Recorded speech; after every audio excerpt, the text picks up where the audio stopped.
حضرات بنی اسرائیل میں امام احمد بن حنبل نے اس بات کو لکھا ہے، ایک نوجوان تھا جو عبادت کرتا رہتا تھا، ریاضت کرتا رہتا تھا، زہد تقوی طہارت کا پیکر تھا، لوگوں میں اس کا چرچا ہونے لگا، لوگ گزرتے ہیں سلام کرتے ہیں، سلام عقیدت پیش کرتے ہیں، لوگ گزرتے ہیں ادب کرتے ہیں، دعائیں لیتے ہیں، لیکن ہر دور کے اندر کہیں حق ہوتا ہے وہاں پر باطل بھی سر اٹھاتا ہے، ستیزہ کار رہا ہے ازل سے تا امروز، چراغ مصطفی سے شرار بولہبی، حق اور باطل جہاں بھی حق ہوتا ہے باطل وہاں سر اٹھاتا ہے۔ وہاں اس وقت کے جو بڑے بڑے سردار تھے، فتنہ پرور لوگ اور جناب فسادی قسم کے لوگ، جنہیں وہ ان کی عزت، ان کی قدر، ان کی ویلیو ہضم نہیں ہوئی۔ بعض لوگ ایسے ہوتے ہیں، ان کی فطرت ہی ایسی ہوتی ہے، انہیں کسی بندے کی عزت راس آتی نہیں ہے، حالانکہ اس میں انہیں اس کی عزت میں نہ ان کا کوئی نقصان ہے نہ فائدہ ہے۔ عزت تو وہ ہے جو اللہ نے دی ہے۔ اب وہ بندہ جس کے ہاتھ چومے جا رہے ہیں، لوگ احترام کرتے ہیں، لوگ قدر کی نگاہ سے دیکھتے ہیں، لوگ اس سے دعائیں لیتے ہیں، اب کچھ باتیں ایسے ہیں جنہیں اس بندے کی عزت ہضم نہیں ہوئی، انہوں نے ایک پروپیگنڈا کیا، پروگرام بنایا کہ اس کو بدنام کیا جائے تاکہ ہماری نمبرداری اور چمکے۔ کچھ لوگ ہوتے ہیں چودراہٹ قسم کا جن کا ذہن ہوتا ہے، وہ کہتے ہیں کہ اگلے کی عزت خاک میں مل جائے، وہ جیسا بھی ہو، لیکن یاد رکھو عزت بھی اللہ دیتا ہے، ذلیل بھی اسی کی طرف سے بندہ ہوتا ہے، یہ عزت تو اللہ کے ہاتھ میں ہے۔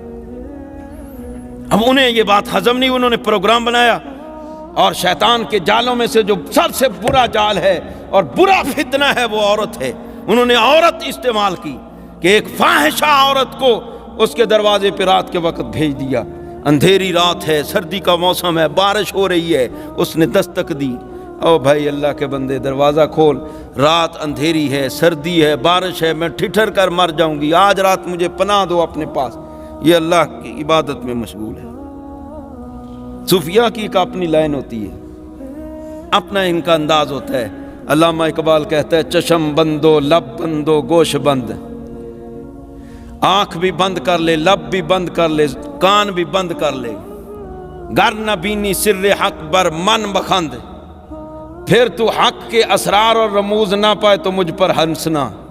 مولانا روم نے بھی یہاں پر بات کی ہے، چشمو لبو گوش کشائے ہوش مند، گر نہ بینی سر حق بر من بخند۔ مولانا روم کہتے ہیں آنکھ بھی کھول کے رکھ، کان بھی کھول کے رکھ، زبان کھول کے رکھ، پھر حق کے اسرار رموز نہ پائے تو پھر مجھ پر ہنسنا۔ علامہ تو مولانا رومی کو اپنا پیر مانتا ہے، باتیں اس کے خلاف کرتا ہے، اس نے کہا آنکھ کان زبان کھول کے رکھ، تو کہتا ہے بند کر۔ علامہ کہتا ہے میں نے نہ اختلاف کیا ہے اور نہ ہی میں نے کوئی غلط بات کی ہے، میں پیر بھی مانتا ہوں، اختلاف بھی نہیں کرتا۔ پھر علامہ شعروں میں تضاد کیوں؟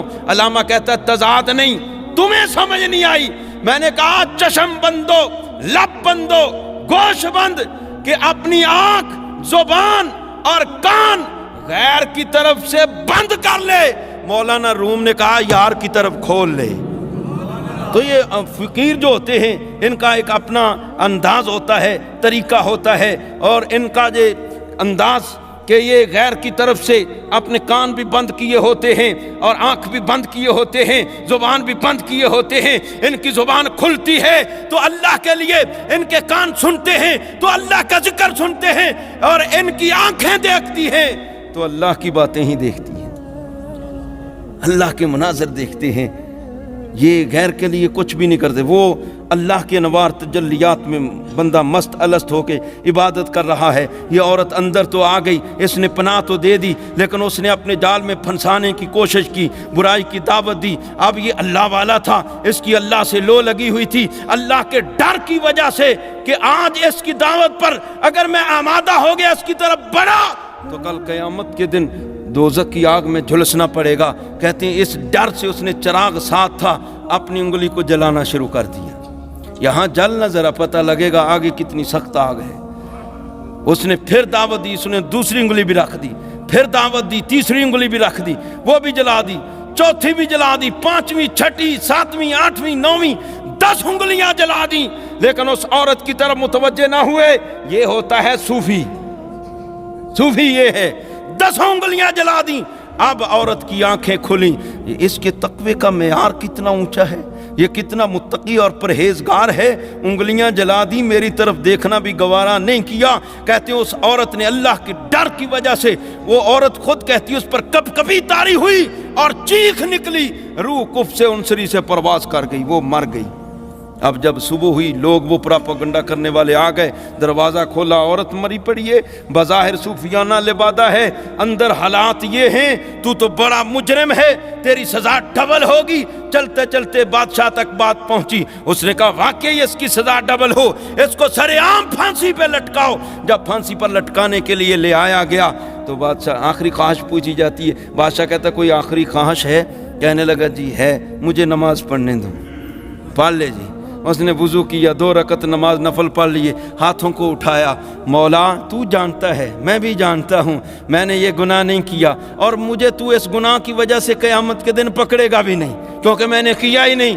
لیکن مولا اگر میں پھانسی پر چڑھ گیا, مجھے کوئی یہاں پر شرمندگی نہیں, چڑھا دے پھانسی پر, مجھے قتل کر دیں. لیکن مولا اگر میں ایسے ہی چپ کر کے پھانسی پہ چڑھ گیا اور مر گیا, کل میرے مرنے کے بعد لوگوں کا صوفیہ پر اعتماد ختم ہو جائے گا, لوگ اچھے لوگوں کے بارے میں بدظن ہو جائیں گے. مولا کوئی کرشمہ دکھا دے. کہتے ہیں اتنا اس نے دعا, یہ ہاتھ ابھی اس نے چہرے پر پھیرے نہیں تھے, وہ عورت جو مر گئی تھی وہ زندہ ہو گئی. وہ زندہ ہو کر کہنے لگی, او لوگوں اس کی طہارت پر شک نہ کرو, میں تو مری ہوں اس کا خوف خدا دیکھ کر, کہ اس کو اتنا خوف خدا ہے کہ آنکھ بھر کر بھی میری طرف نہیں دیکھا.